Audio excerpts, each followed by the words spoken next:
La antipedagogía. Para comenzar, presentaremos la antipedagogía según Pedro García Olivo, quien es licenciado en Geografía e Historia en la Universidad de Murcia. También cursó estudios de filosofía y realizó su doctorado en la misma universidad. Es investigador, exprofesor de Ciencias Sociales y Geografía, conferencista, escritor y defensor de la antipedagogía. Comenzaremos con la antipedagogía y la genealogía de la escuela, como nos lo presenta Pedro García Olivo. Para esto es importante comenzar con el surgimiento de la escuela. Según García Olivo, la escuela surge en Europa en el siglo XIX, en respuesta a un complot político empresarial, en el contexto de una sociedad industrial que enfrentaba dificultades de orden público y una inadecuación del material humano, en el cual, según García Olivo, se creó un plan para la infancia y la juventud, en el cual el objetivo era forjar un buen obrero y un ciudadano ejemplar, en el que querían imitar la estructura y también la lógica de las cárceles, de los cuarteles y de las factorías.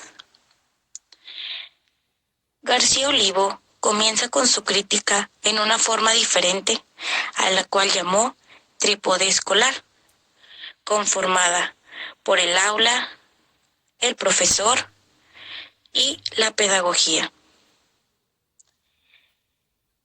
Comencemos con el aula. A ella la define como una ruptura absoluta en la historia de los procedimientos de transmisión cultural. Y al estudiante se le define como prisionero a tiempo parcial.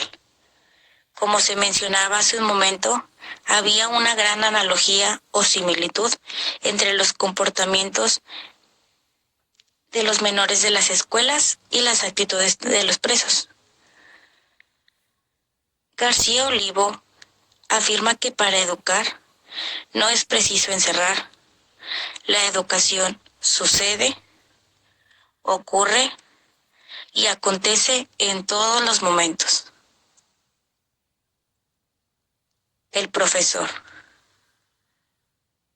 De él menciona que están los educadores naturales, los cuales son los padres. Los educadores fortuitos, los cuales son los que se cruzan en nuestra vida.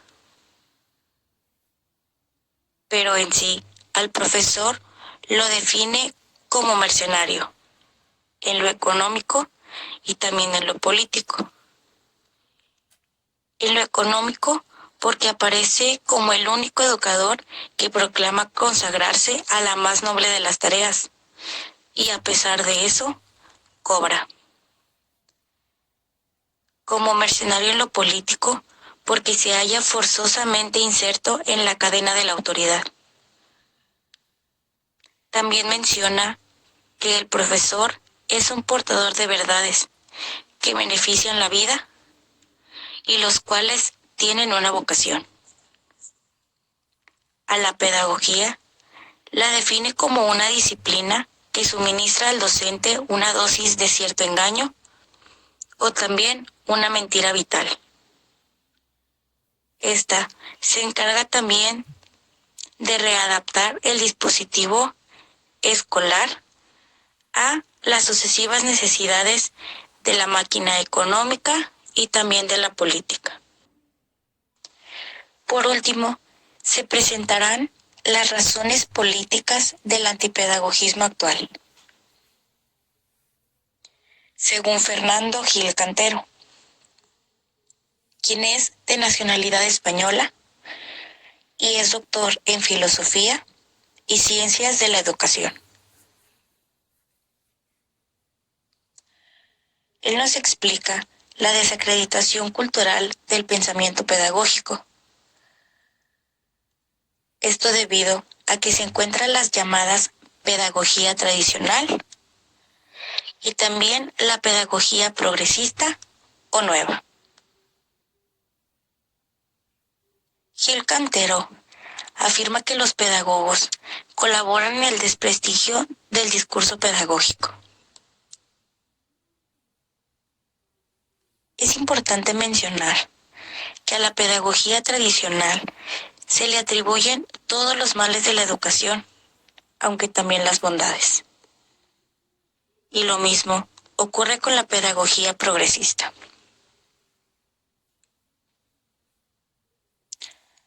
Un dato interesante es que Gil Cantero nos menciona que la buena pedagogía no es ni tradicional ni progresista, es buena pedagogía a secas. Gil Cantero hace mención de la obra Nos quieren más tontos, la escuela según la economía neoliberal, obra de Carrera y Luc en el año 2006, los cuales critican a los aspectos actuales de la educación, los cuales son la tecnología, el constructivismo, la disminución del valor del conocimiento, el papel del profesor, la mediocridad intelectual y hasta el relativismo cultural.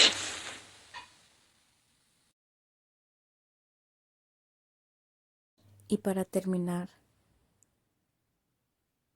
¿realmente se le da el valor que necesita la educación? ¿Realmente valoramos todo el esfuerzo que ponen los educadores a la educación? Los autores que se mencionan alguna vez en su vida fueron educadores. Es importante mencionar que ellos por algo hacen esta crítica a la educación.